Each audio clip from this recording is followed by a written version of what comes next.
Welcome to episode 301 of Angela Watson's Truth for Teachers. I'm your host, Angela Watson, and I'm here to speak encouragement into the hearts of educators and get you informed and energized for the week ahead. Today, I'm talking with Betsy Potash of Spark Creativity about how to make an old lesson feel fresh and interesting again. Visit truthforteachers.com for an easy-to-read, easy-to-share version of this podcast episode. Elevate your career in early child development at Erickson Institute, a trusted and respected premier graduate school. Erickson's online master's in early childhood education provides the expertise to lead initiatives that shape young minds. Balancing your life, work, and studies is made easier with this fully online program, offering part-time or full-time study options. Join a community of nationally recognized faculty and learn alongside experienced practitioners. Apply today at erickson.edu. That's ERIKSON.edu. If you want to have smoother conversations with students' families around IEPs, Season 3 of the Understood Explains podcast can help. It's like a free crash course on IEPs from the perspective of a teacher who's been there. You can share this resource directly with families to help them understand the IEP process and advocate for themselves and their kids. Understood Explains is also available in Spanish to support multilingual families. And it's all free. To listen to Understood Explains, search for Understood Explains in your podcast app. That's Understood Explains. My guest today is Betsy Potash, who has taught English at every high school grade level and now channels her experience and love for education into making the way easier for creative teachers. She blogs, she records the Spark Creativity Teacher podcast, she designs curriculum, and she stirs up creative social media from her home in Bratislava, where she lives with her husband, kids, and little gray cat. You may remember Betsy from episode 161. It was called How to Thrive as an Introverted Teacher. Or maybe you listen to her Spark Creativity Teacher podcast, or follow on Instagram at Now Spark Creativity. Betsy is one of those folks who's just a delight to spend time with in any capacity. Her humility, her empathy, her down-to-earth nature, and her relaxed energy are just such a pleasure to experience. Betsy's also one of the most creative educators I know, and that is saying a lot. What we're talking about today on Truth for Teachers applies to all teachers, I think particularly grades 2 to 12. Let's get to the good stuff. Listen in. Betsy, thanks so much for being back on Truth for Teachers. I'm excited to talk with you. Oh, I'm really happy to be here. Thanks for having me, Angela. So we're going to be discussing how to make old lessons feel fresh and interesting again. And I can't think of a better person to talk about that with because you are so creative. You have so many wonderful ideas and you just prioritize creativity. It's just something that is, infused in all of your work. And I just find that so energizing and inspiring. So I want to do this for the teachers who have taught the same lesson multiple times, either over the years or else they feel like, they're teaching it to multiple class periods and they're just getting sort of bored with it. Mm-hmm. Or maybe they've taught the same topic the same way every single time and they just want something different. So you're going to share a couple different ways for us. Can you give us a quick overview of each of the 5 options that you're going to talk about today? And then we'll go through deeper on each one.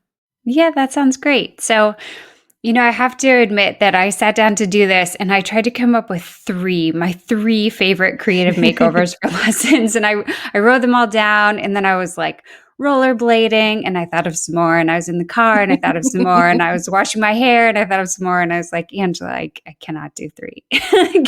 Can we at least do 5? So we're going to do 5 today and I'm excited about them all. So just in brief, we're going to be talking about how you might cover material, whether it's for a review or introducing new material or doing a discussion or some kind of summative assessment, and you want to create a new spin on it.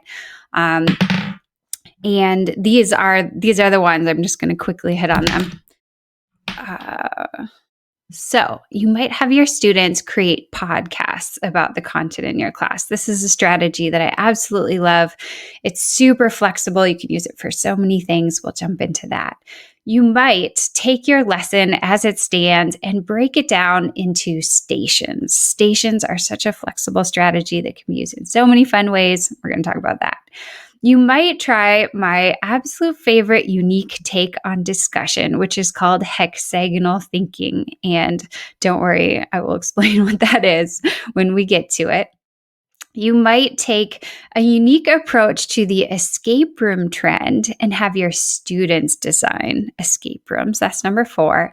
And then finally, this is maybe my favorite go to of all time. You might help students review material or synthesize across kind of multiple sources and create a one pager of the information that you want them to learn or review in class. So those are the 5 in like super fast forward version.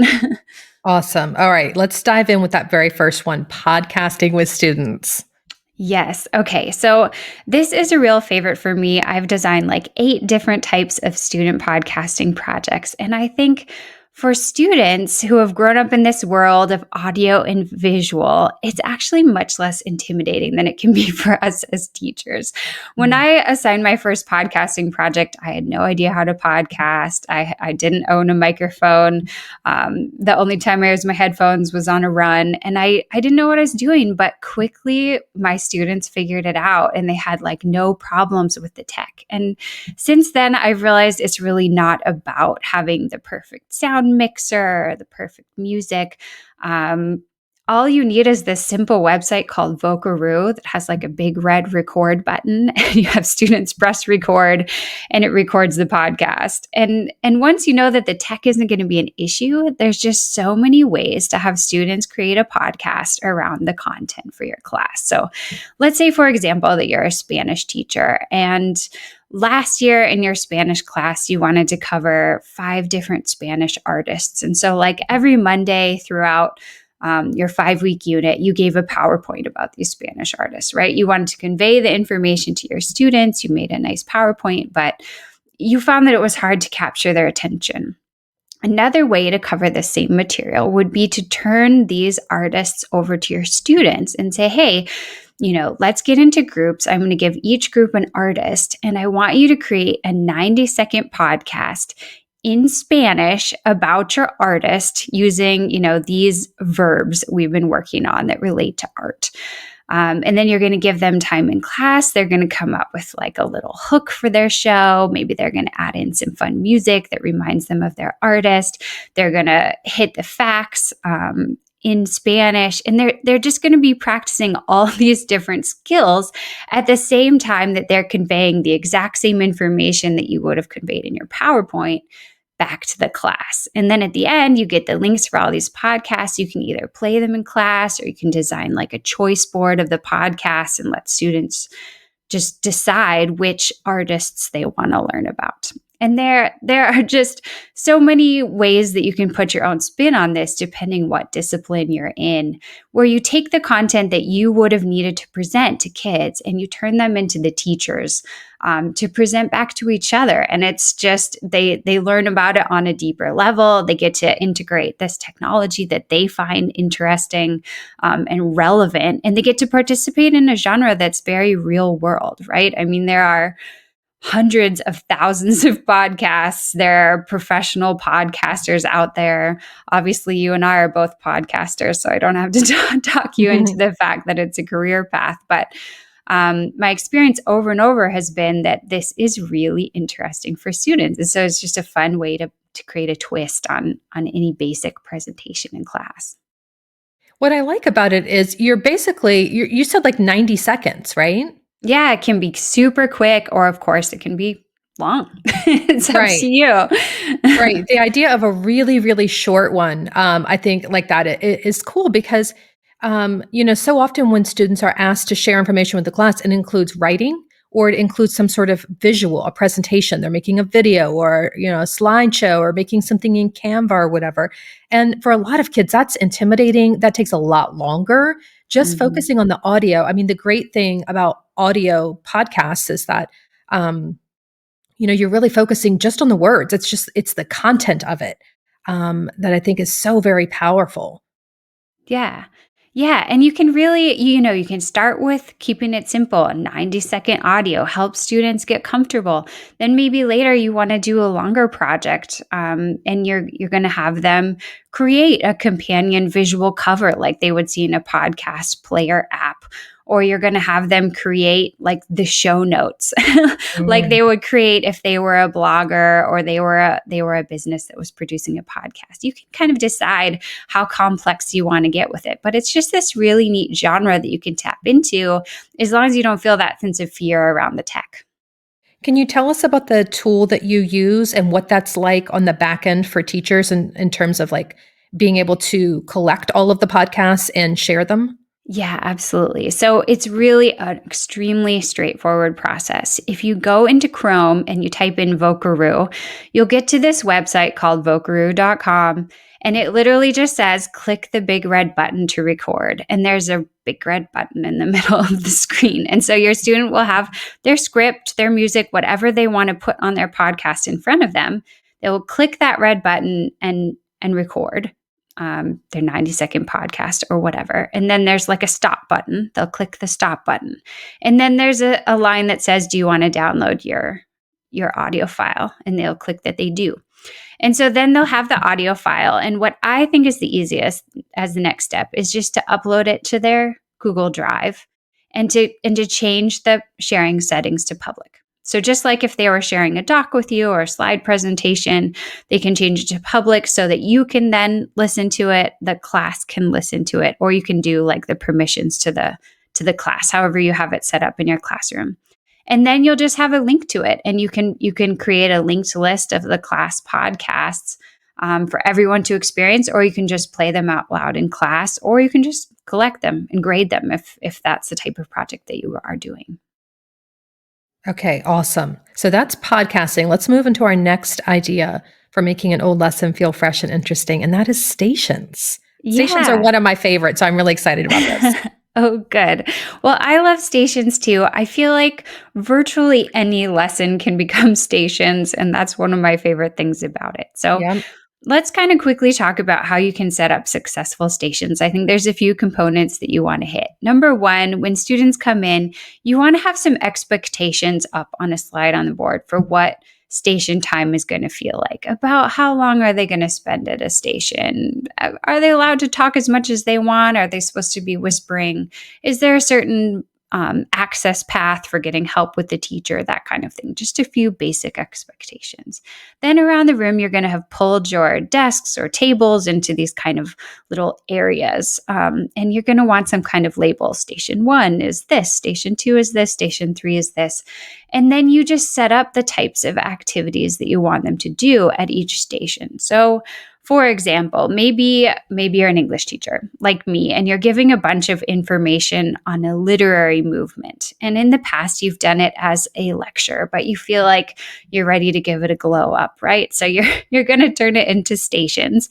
And so instead of lecturing about these different things, you're going to have different areas around the room where students are going to be taking information, but also maybe trying some creative work of their own, maybe having a discussion with a partner, maybe participating in like a silent discussion where they have a chance to do some writing and responding to other people's writing. So as you build your stations, you want to think about, okay, what do I want the student to do in this little section of the room? What kind of models can I put out to help them see what success would look like here? What kind of resources can I put out to make it easier for them?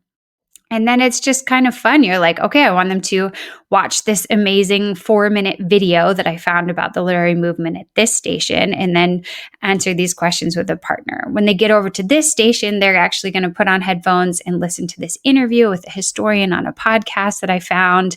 And then they're going to choose their favorite quote from the historian and add it to our graffiti wall. And then they're going to go over here and they're going to look at a piece of writing from this literary movement, and then they're going to copy it. They're going to use it as a mentor text to do a very similar piece of writing. And so at the end of sort of their experience with these stations, they will have been introduced to the literary movement through different types of genres, through creative work, through discussion, and they will have gotten the same information that they would have gotten through the lecture. But they get up, they get to move around, they get to be social if they want to be, they get to go at their own pace, they have some choice. Maybe they don't have to hit every station, they hit the stations that they're most interested in. And you are free to go in and help. You can either create a station where you're really there hands on if it's a difficult task, or you can roam and you can help the kids who need you, which is just such a benefit to creative stations, the freedom that it gives you as the teacher to just be part of the action. How do you manage the system where students can choose their stations and they don't necessarily have to go to all of them? What does that look like so it doesn't feel chaotic? Yeah, so in that case, you'd really want to be clear with your expectations up front. Say you have 5 stations. Maybe you want to say, you need to get to at least 3 stations during this class period. So that means you'd be at each station for about 10 minutes. If you go faster than that, feel free to go to all 5. Or you need to hit every station before the end of the class. You're going to need to have filled in all 5 sections on the handout that I'm giving you now that sort of is your takeaway from each station. It's up to you. It depends on how you split up the information. If you feel like they need everything at all the stations, then you may want to do something a little bit more like, I'm going to sort of ding this sound effect on my computer every 8 minutes, and that's going to be your cue to stand up and pick another station. If you want to just really give them freedom and you feel like there's plenty of time, you can say, I want you to go to 3 stations. It's about 10 minutes, manage your own time, but I'll give you reminders if I feel like no one is moving, kind of thing. What would you say to a teacher who thinks, I love stations, they work pretty well in my classroom, but I have trouble coming up with ideas of knowing what to do in stations? Mm. Well, I think one of the most helpful things to think about is going back to kind of the principles of universal design for learning and thinking about different ways that students can approach the information. So think about your student who loves learning through visuals. How could you incorporate like a photo essay or a video or some kind of manipulative at this station that will allow that student to see this information? And think about your student who just loves print and wants to dive deep into words, and think about what vocabulary can you provide? What kind of interesting nonfiction complements to the text, or what kind of articles, short stories? And then think about the student who really learns by hearing. Could you incorporate music? Could you incorporate a podcast or the audio from a documentary? And just think about like different angles on what you're wanting to teach. And you're going to be able to let this multimedia do some of that work for you, which is actually going to save you time. There are so many incredible resources out there. It's more about curating them and less about sort of you needing to be a fountain of all the information. Yes. Okay. So good. So we've got podcasts, we've got stations. What's the next idea for making an old lesson feel fresh and interesting? Okay, this one is my most visually complicated, but it's also one of my favorite, and it's called hexagonal thinking. So think way back to math. Think about a hexagon. A hexagon is a shape that has 6 sides. And so if you imagine a little paper hexagon, a little 6-sided hexagon, and imagine that it has some kind of key idea on it from your unit. So let's say you're a science teacher and you're teaching about global warming, and you put in the middle of that hexagon carbon emissions.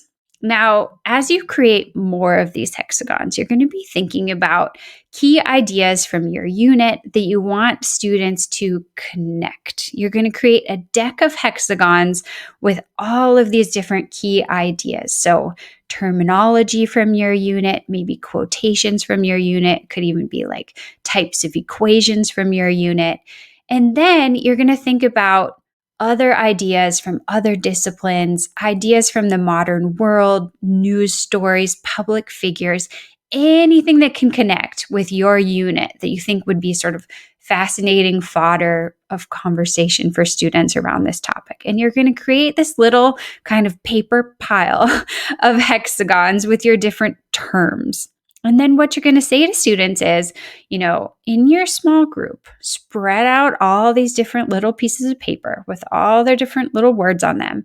And I want you to think about how you can connect them, laying them down on your table. How can you connect carbon emissions with polar bears, with, rising seas, with political tensions, with just all these different things, right? And they need to decide which hexagon combines best with which other. And if they have, say, 15 of them, each one just has 6 little sides, right? So they're going to start to discuss, oh no, this one would fit better over here. This connects more to this other thing.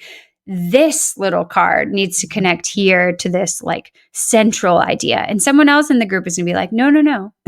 We need to move that over to here. And here's why. And what's really fascinating about hexagonal thinking is the conversations that ensue, because there's no one right answer to how to connect all the main ideas of your unit with like key connected modern events. And it's all about how students can make those connections themselves and then argue for the validity of their claim. And I just hear from teacher after teacher after teacher, and I've shared my, free toolkit for this with maybe 15,000 teachers, that they hear discussions unlike anything they've ever heard before. When their students sit down with these, there's something about the physicality of it that just ignites these conversations, and people become diehard defenders of what they believe should connect and what they believe should not connect. And it's just this really fascinating experience.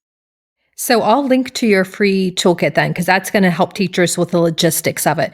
Tell us about like how that works. So you're printing out the class set of cards, right? Yeah, exactly. So in the toolkit, you'll see many models. You'll see examples for how you can show students sort of how to defend a connection. You'll see a bunch of templates where you can just type in your terms and then print them out. You can either do this digitally or you can do it with paper, but it's super quick in slides just to type in the terms that you want to try out and then hit print. And now have your students help you cut them out.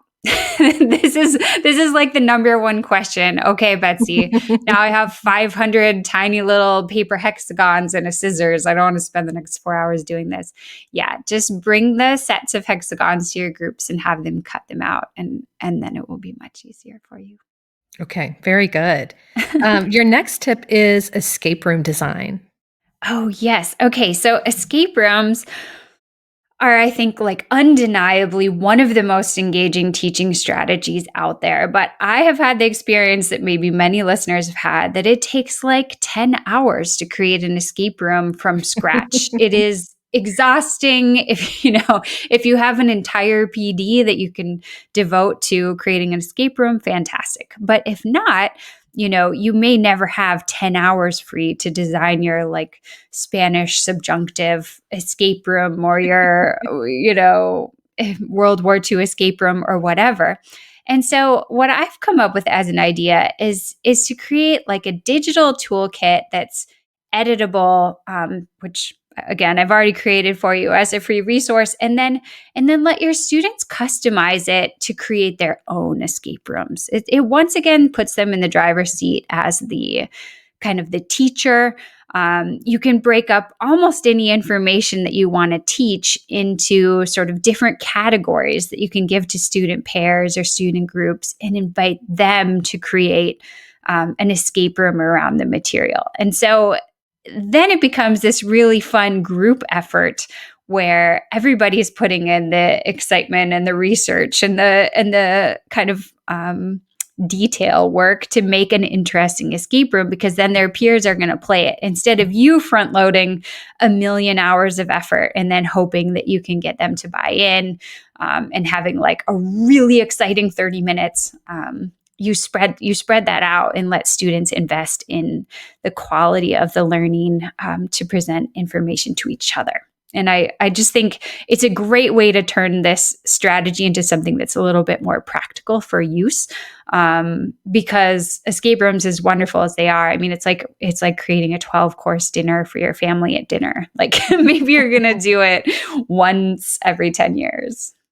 So you have the free template, which I'll include for the show notes. That'll kind of help teachers get started with this. What kind of constraints are built in so that this doesn't take 10 hours of class time?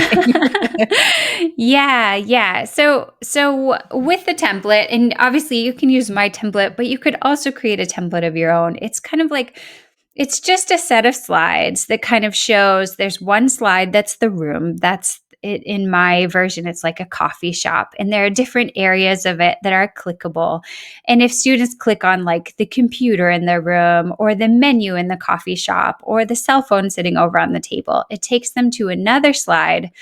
Let's take the cell phone for an example, that just has like a text message conversation on it. And students are going to need to customize that text message conversation to like share some information and hide a clue. And so it's kind of, it's preset that there are kind of going to be 5 or 6 things for students to explore within the room that's designed by the group.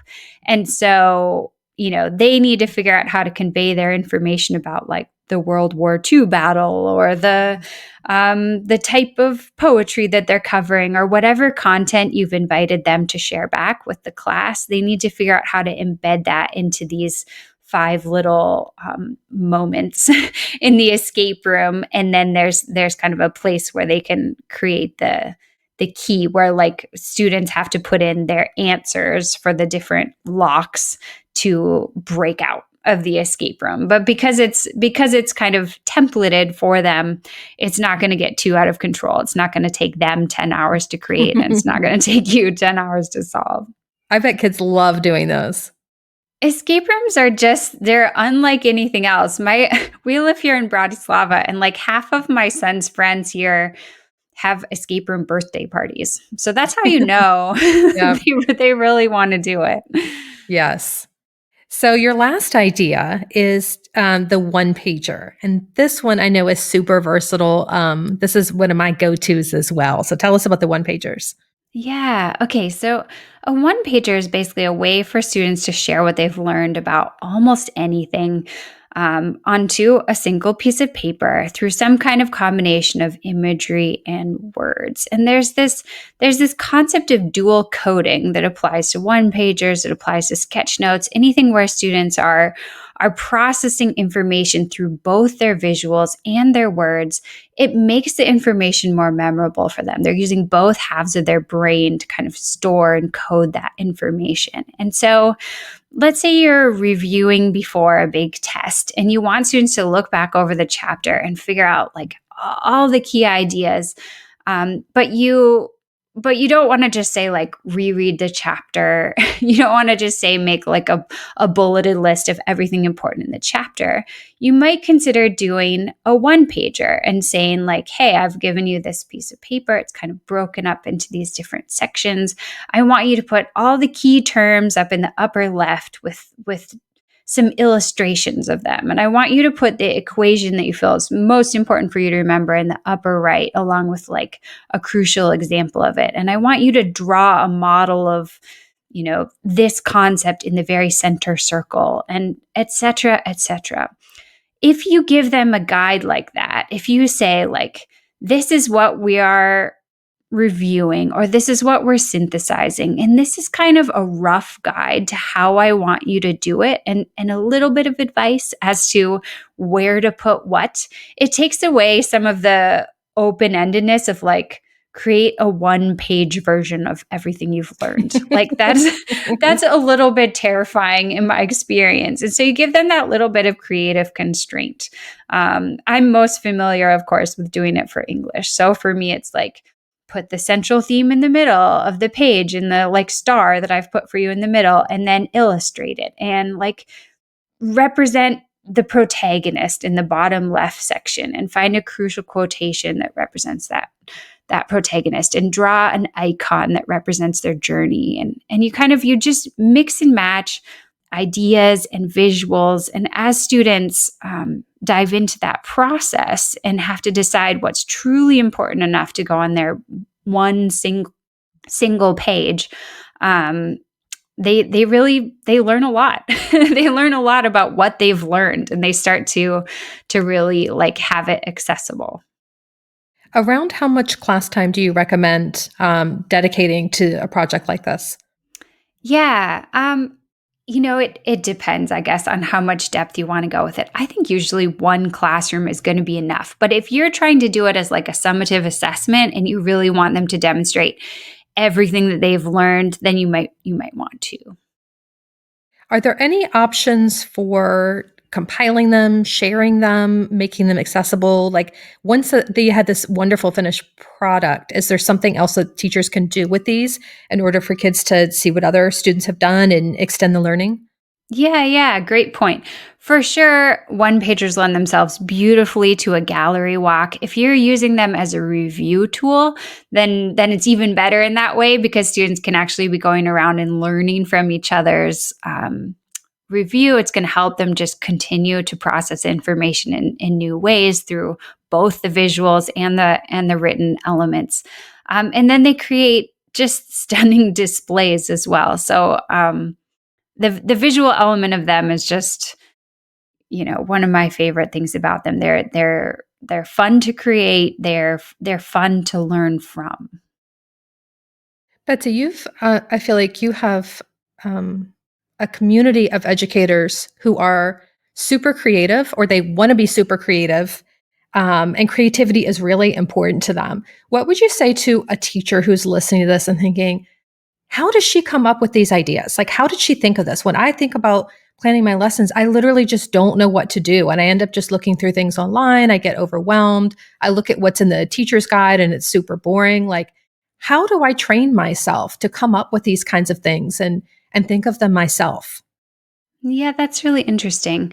One of the tools I created a long time ago that's kind of, interesting for me for myself and that I've also shared with other teachers, I call the ed deck. And you could use mine or you could create one of your own, but it just has cards on it that has that each have the type of lesson that I'm interested in trying. And so I have a card that says stations and it kind of describes how I would set up stations. And I have a card that says hexagonal thinking and one that says escape rooms and one that says podcasting and about 30 other things. And I like to keep this kind of rainbowy deck of cards around.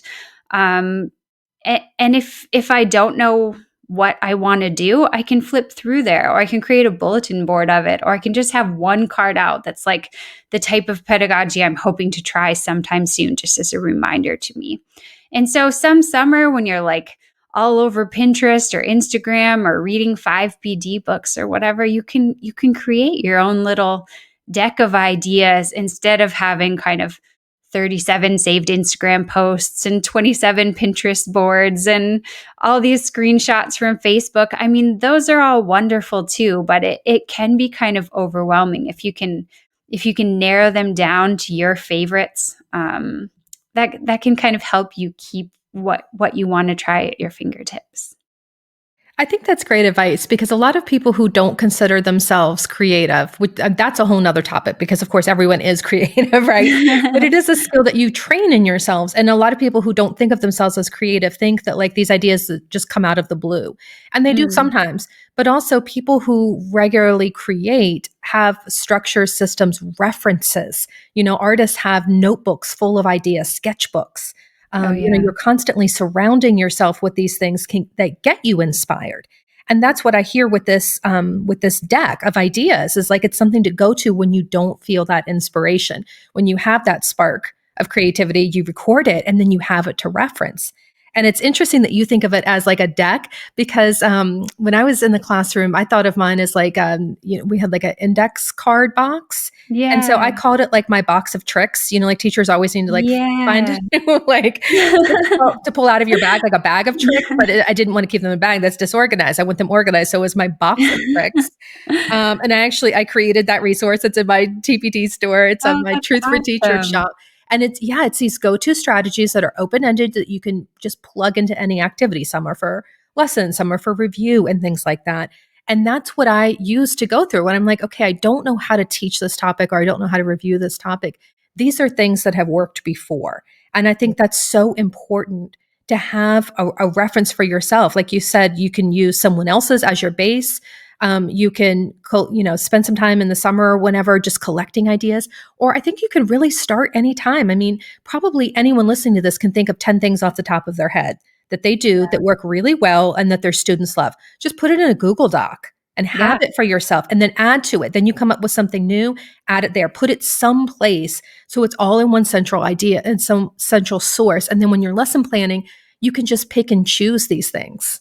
Yeah, absolutely. I love that. I've always thought of teaching, as a chance to just try out different things from, as you say, your kind of toolbox, because in my experience, so many different PDs, so many different books will sort of say, this is the way. This is the one thing that you need to do from now on.